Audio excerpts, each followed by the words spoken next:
சௌந்தர்ய லஹரி. மொத்தம் 100 ஸ்லோகங்கள்.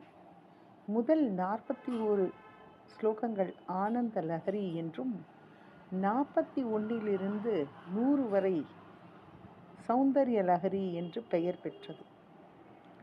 லஹரி என்றால் அலை என்று பொருள்.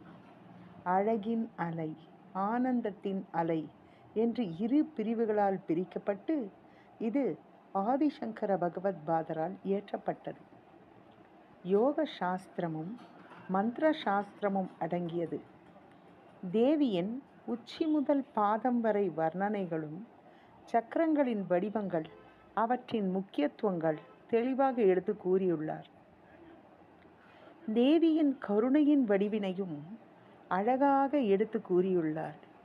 இந்த ஸ்லோகங்கள் பாராயணம் செய்வதால் கிடைக்கும் பலன்களையும் அவள் பூஜையில் வைத்து அமைத்து தரக்கூடிய முத்திரைகளையும் முறையோடு பாராயணம் செய்தால் இவ்வுலகில் அறம், பொருள், வீடு, இன்பம் இவற்றை தருவாள். ஆயுள், ஆரோக்கிய சௌக்கியத்தையும் தருவாள் என்பதும் திண்ணமே. தேவியின் அனைத்து பெயர்களையும் இந்த ஸ்லோகத்தில் கூறியுள்ளார்.